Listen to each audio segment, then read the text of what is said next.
I need a teenage bride. I'm about to start looking for a wife, so let's break up. Suddenly, Michael's words in the fancy restaurant almost made me drop the wine glass I was holding. What do you mean? I hadn't expected him to bring up breaking up, especially not in such a cheerful tone, after we hadn't seen each other for a while and he'd even taken me to this fancy restaurant. Come on, you're in your 30s, right? I just think I'd prefer a younger woman if I'm going to get married. Plus, long distance just isn't for me. Flushed with alcohol, Michael casually said it as if he was just stepping out to the convenience store. What? Is this some kind of joke? The words got stuck in my throat. But Michael, you told me to wait. I remembered the words Michael once said to me, "I'll definitely marry you, so wait for me," and tears welled up in my eyes. I could hear the sound of the path to my happiness crumbling before me. My name is Julie Johnson. I'm turning 32 this year. I work at a fashion company, a dream job for me since my youth, and I'm the manager of one of the stores. Every day, I'm busy recommending the perfect clothes to our customers. Many customers prefer not to be approached in the store. But I still try to increase our profits by engaging them in conversation. Now, the store I manage boasts the highest sales in the country. Julie, you're so lucky. You're good at your job and have a boyfriend of 10 years. Your future is secure. A colleague said to me enviously on our way home from a manager training at the headquarters. Indeed, I have a boyfriend of 10 years, Michael Taylor. He works at a major insurance company. Michael and I met in our first year of college and started dating in our senior year.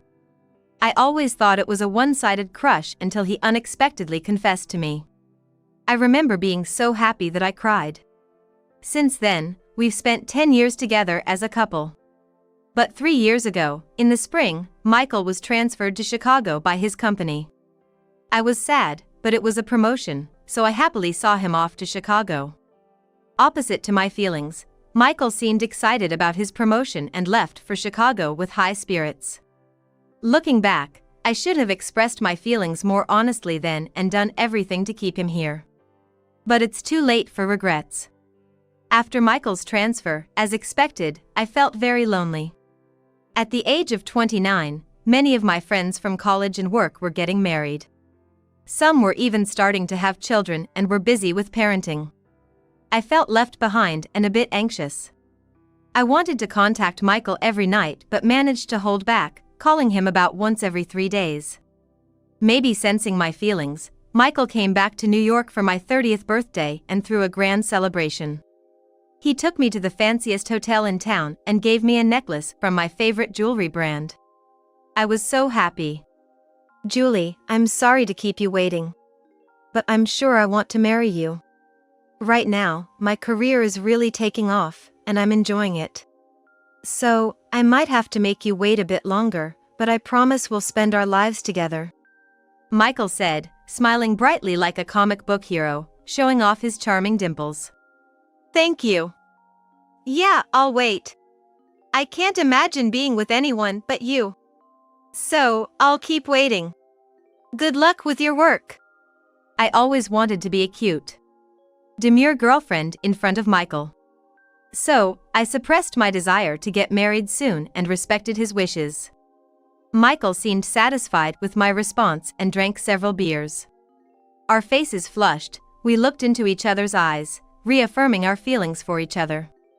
While working in New York, I always thought about Michael, who told me to wait for him. I was asked out to dinner and even confessed to by male colleagues and supervisors. Some men insisted on dating even if marriage wasn't on the table. But I steadfastly turned down any man who approached me. With a boyfriend like Michael, whom I'd promised a future, I couldn't even consider a casual relationship with another man. I've loved Michael for so many years. My feelings weren't going to shift to someone else. Like a loyal dog, I kept waiting for my master. As my peers rushed into marriages, invitations to friends' and colleagues' weddings increased. Each time, I imagined myself in a wedding dress next to Michael, longing to marry him soon. It had been nearly 3 years since our long-distance relationship began. Lately, Michael was either really busy or my calls went to voicemail. Initially, I called every 3 days, then it dwindled to once a week, then once a month. Even my texts went unread. There was a time when he'd reply within 30 minutes, but now it could take days. I tried not to worry, thinking he was just busy, but not hearing from him even on our anniversary was strange. I didn't want to nag Michael about our dwindling communication, but today was our 10th anniversary. Feeling lonely, I called him as the date changed. Hey, Michael? I said when it seemed like he answered. But I didn't hear anything from his side. Maybe a bad signal? I tried again, hello? Then I heard a faint woman's voice in the background. It wasn't clear. And I couldn't tell if it was a conversation. Listening intently, I suddenly heard a woman's indiscreet voice. Shocked, I quickly hung up. What was that? Just my imagination? I desperately tried to convince myself. Maybe Michael was just watching a movie at home, got too absorbed, and forgot to call me. The phone must have accidentally connected. It had to be. I convinced myself of this. The power of self-suggestion is incredible. I managed to convince myself that the voice I heard during my call with Michael was just a mistake. The next day, surprisingly, Michael called. Sorry about yesterday. I had to work late and couldn't call. It was our 10-year anniversary, wasn't it? I'm sorry it's late, but thanks for these 10 years. Julie, you're the best woman for me. I could picture him apologizing over the phone. But him quickly apologizing and reassuring me reminded me of how wonderful he is. No, it's okay. You were busy, right? I'm sorry for calling so many times. I'm really happy to be your girlfriend. Thank you. Love is indeed blind. Just hearing from Michael made me forget all about the previous night's call. Thanks to you too. By the way, you called yesterday, right? I was asleep, and I think I accidentally answered the call with my arm. Did you hear anything strange? Huh? I was surprised when Michael brought up yesterday's phone call. Instantly, the sound of the woman's voice came to mind, but by that time, I had convinced myself it was my misunderstanding, so I replied, no, nothing special. Okay, that's good then. Julie, I'm really sorry for always making you wait. I love you. With that, Michael hung up the phone.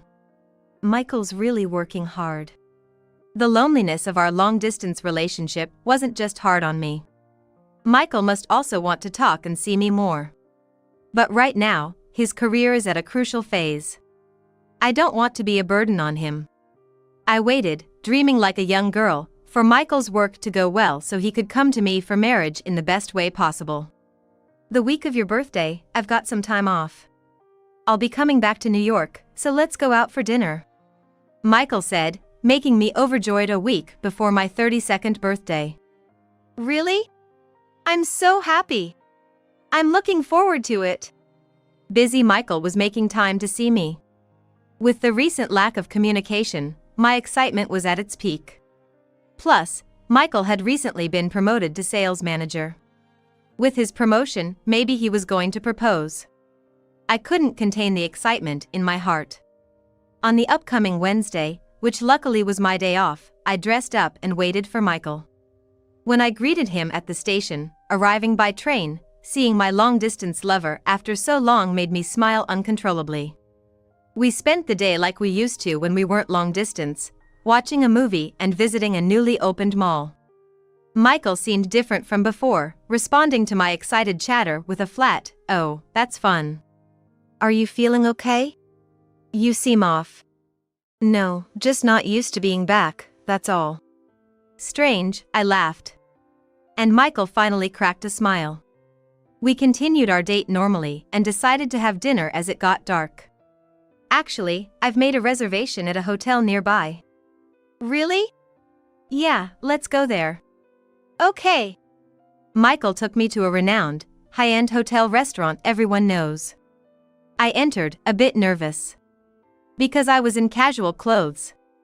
But the waitress greeted us without any disdain, "Table for two under Mr. Taylor, right this way." There was even a reservation card with Mr. Taylor on our table, and I glanced at Michael, thinking how well prepared he was. This place is nice, isn't it? It was featured on TV recently. So, I thought I'd make a reservation. Yes, it's lovely. I'm starving. Michael smiled at my comment and quickly ordered our first drink. The food was elegant and delicious, and I felt my face light up with joy. Such a wonderful dinner he planned. Is he going to propose? My hopes soared even higher. So, when we were almost done with our meal and the main dish arrived, I couldn't believe the words that came out of Michael's mouth. You know, I've been wanting to talk to you about something for a while. What is it? Michael had his fourth drink and was completely drunk. He glanced around quickly, making sure no one else was around. Then, he took a deep breath. I want a teen bride.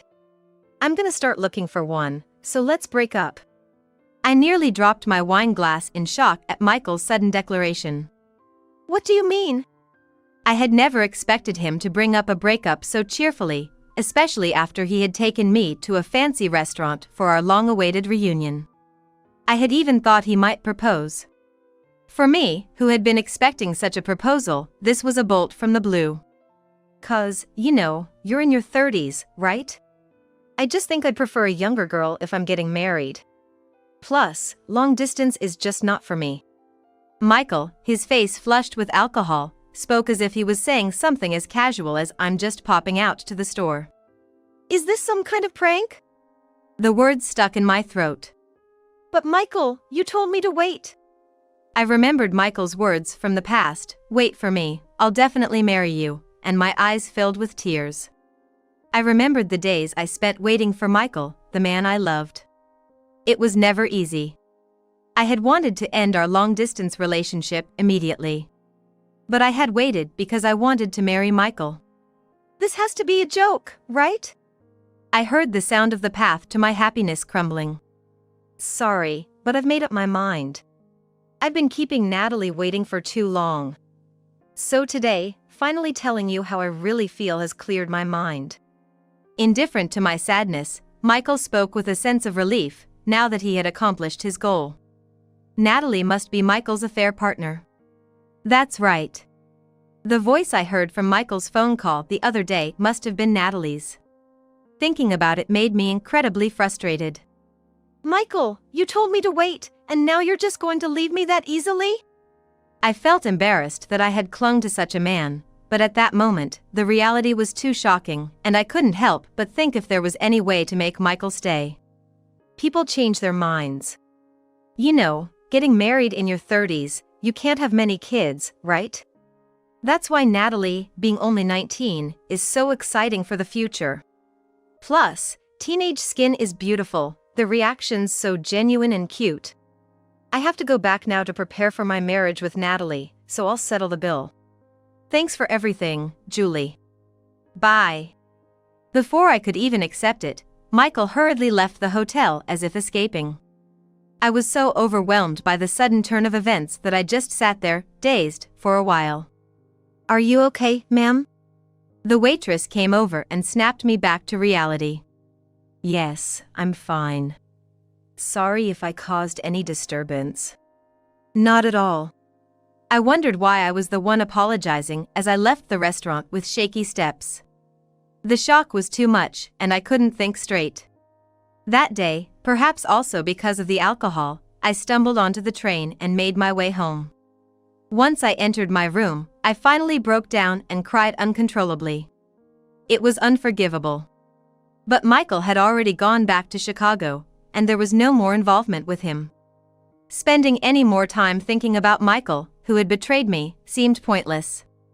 Yet, my heart still harbored feelings for him. The thought of him still hurt, even though I knew better. It would be a while before I could think about love again. I was already 32. Just like Michael said, in the dating world, younger people are more sought after. I couldn't help but feel that no one would need someone like me anymore.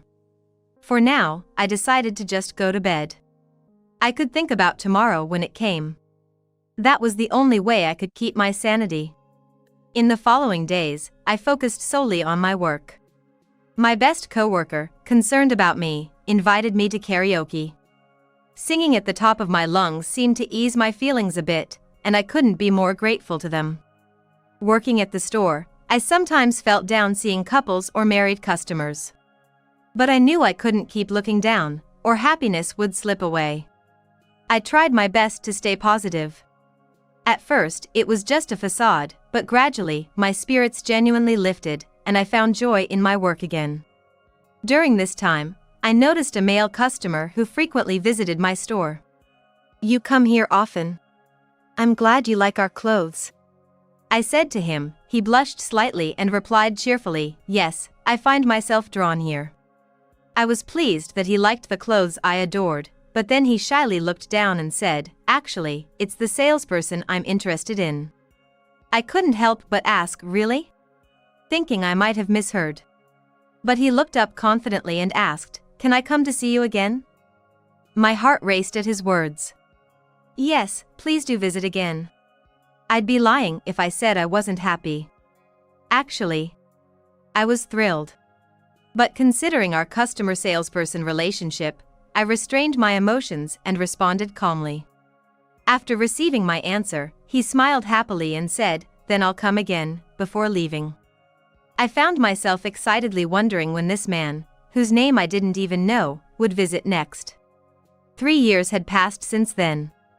Now, I have quit my job at the apparel company and opened my own store.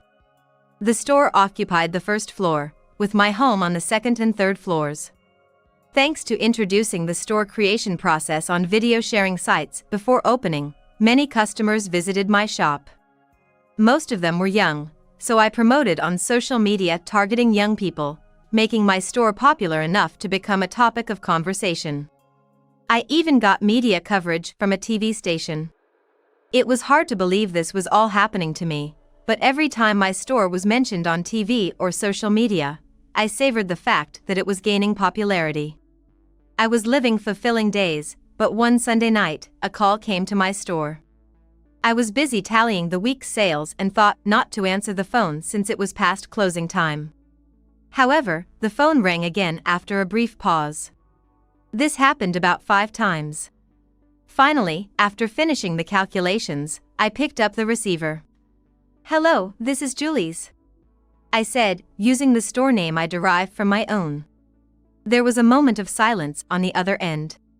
Thinking it might be a wrong or prank call, I said hello again. Then I heard a familiar voice, "Hey, long time no see." It was none other than Michael's voice. Why was he calling my store? I hadn't told Michael about opening it. In fact, I didn't want to have anything to do with him anymore. Feeling my whole body rejecting Michael, I deliberately said, "Who are you again?" "Huh?" A dumbfounded voice came from the other end. "It's me, Michael. We were together for 10 years, you can't have forgotten me." His repetition of me made me want to point out it sounded like a scam. "So, what do you want?" I had nothing to talk about with Michael, and wanted to hang up as soon as possible. "That's right, Julie, I kept you waiting. Looks like I can finally marry you. You've been waiting all this time, right? You always said you wanted to marry me. I've broken up with Natalie, so I guess I can marry you now." Michael's voice, laced with a sneer, sounded dark and detached from reality. I was disgusted by his words and tone, feeling a chill run down my spine. Marry Michael? Why was he bringing this up now? And his condescending attitude of doing me a favor by marrying me was unacceptable. How dare he propose marriage to me after all this time? What? What are you talking about? Why should I have to marry someone like you? I would never marry a man like you. I remembered how heartbroken and frustrated I was when Michael broke up with me. This was my chance to get back at him. "What did you say?" Michael's voice rose in anger after hearing my response. "Do you realize what you're saying? I'm offering to marry you, even though you're in your mid-30s. There's no reason for you to refuse." His shouting was grating and loud in my ears. "Are you even listening to yourself? Why should I marry a man who dumped me for such a terrible reason? I have no intention of ever dealing with a man like you again. I snapped back, and there was a moment of silence from Michael on the other end. Just then, a person came downstairs from the second-floor living quarters to the store. He must have heard my voice. That person, Steve, my husband, looked at me with concern. Steve was the man I met 3 years ago when I was managing the store. The male customer who said he was interested in the salesperson. Steve visited my store several times as he had promised. When Steve confessed he had feelings for me, I was torn about what to do. After all, he was a customer. Could a store manager like me, let alone an employee, really harbor personal feelings for a customer? Confused, I consulted a coworker who encouraged me with a nonchalant tone, "If you're really into him, why not?" Knowing how broken I was after being dumped by Michael, my coworker must have wanted to cheer me up. So, I started seeing Steve outside of work, eventually leading to a relationship, and we got married a year ago. Now, he's a staff member in my store, helping me run it. He's truly a kind and reliable husband. You see, actually, I covered the phone receiver and told Steve about Michael's relentless calls. Steve looked surprised, then asked me to hand him the phone. I wondered what he planned to say. After I gave him the phone, Steve switched it to speaker and started talking. "Hello, this is Steve Smith. Michael Taylor, isn't it? Long time no see." Steve greeted him politely. "Long time no see? Who are you?" Michael sounded confused. I didn't understand why Steve would say "long time no see" to Michael either. Sensing our confusion, Steve cleared his throat and began to explain. "Mr. Michael Taylor, have you forgotten about me? 2 years ago, you were so eager to sell me insurance. But it was so expensive, I had to decline. Curious about the high cost, I researched and found your company's website and reviews, which mentioned affordable and good value insurance. That's odd, I thought. So, I contacted them, and it turned out you were quoting inflated insurance costs." "What, you're that guy from back then?" Hearing Steve's story seemed to trigger a memory for Michael, who clearly started to panic on the other end of the line. I was puzzled, not understanding what Steve was talking about. Then Steve elaborately explained the incident between him and Michael. "When he tried to sell me insurance, I thought something was off, so I contacted his company, as I mentioned. The company, upon learning he was engaging in fraud, investigated his past sales records. It turned out he wasn't just deceiving me, he had been telling various people exaggerated costs and pocketing the extra money. Worse still, he targeted housewives and elderly people who were not savvy about insurance. Essentially, he was collecting false insurance fees from customers and stealing that money. Naturally, his actions led to his dismissal from the company." Steve's revelation was shocking to me. Michael, who seemed so dedicated to his job, was actually committing fraud. Deceiving Steve and others for money? "It's because of you that I ended up like this. Natalie was fooling around with another man and even had a child. As soon as I lost my job, she left me for him. After all I did for her. And now I hear Julie is doing well with her own store, even on TV. I thought marrying her would secure my future. Please, Julie, marry me. You're the only one left for me. You're the only one who truly loved me. I'm sorry for what happened 3 years ago. I promise to make you happy. So." I felt nauseous hearing Michael's pleas. He got fired for his own fraudulent actions. Besides, Natalie's affairs have nothing to do with me or Steve. She was probably flaky from the start. Michael always thought I still loved him, which angered me the most. I looked at Steve next to me and nodded firmly. Steve was the only one I needed in my life. I wanted nothing to do with Michael, the man who abandoned me. Clenching my hot palms, I unleashed all my anger into the phone. "Are you stupid?" My voice was so cold, it surprised even me. I could imagine Michael on the other end, visibly shuddering. "What do you mean, stupid?" Typically, the short-tempered Michael immediately got angry, barking back in a pathetic manner. I was ready to teach Michael a harsh lesson about reality. The stupid thing is that you think I still love you. Who do you think you are? I'm married to Steve now. I'm happy. The world has turned upside down compared to when I was with you, enduring a long-distance relationship, waiting for you, and then being discarded. Thanks to Steve, I've gradually forgotten about you. And now, what? You probably called me after seeing me on TV, thinking I have money, right? It's so obvious. You don't love me. You just show up when it's convenient after dumping me like that. And you think I'd have feelings for you? What a delusional jerk. You've lost your job, your woman, and now this. It suits you, a life like yours. You get it, right? I have absolutely no lingering feelings for you. So, don't bother me anymore. If you do, I'll report you to the police. Goodbye. As I rapidly unleashed all my anger, Michael protested, "Hey, wait a second." But I ignored his voice and hung up. Michael's pathetic voice, which had echoed throughout the store, fell silent, as if it had never been there. I relaxed the tense strings of my nerves, leaning into Steve. I'm sorry. I got a bit carried away. No, it's understandable. Anyone would be confused by such a call. Julie, thank you again for choosing me.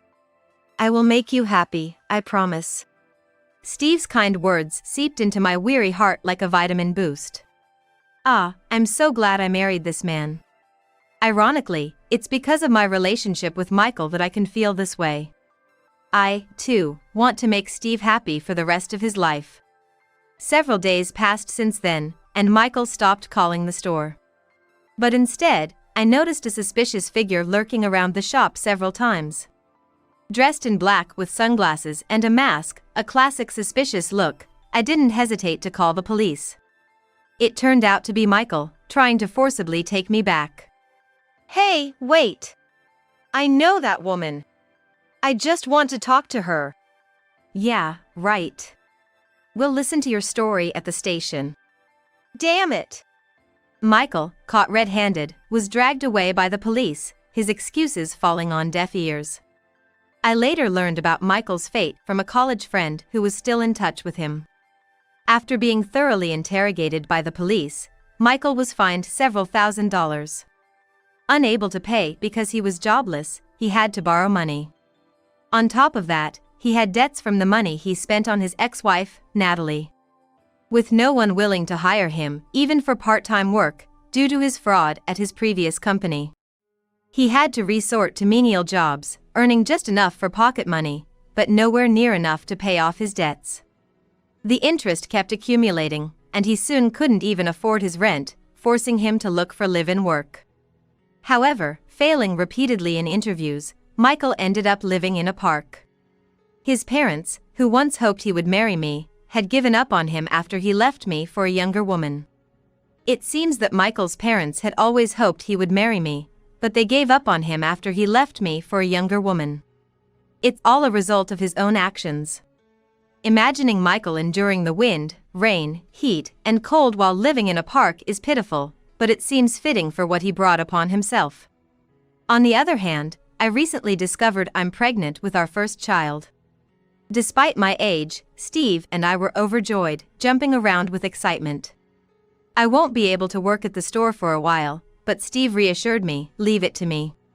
Having such a reliable employee and husband, I feel incredibly happy. I want to continue living this bright and joyous life, cherishing this certain happiness.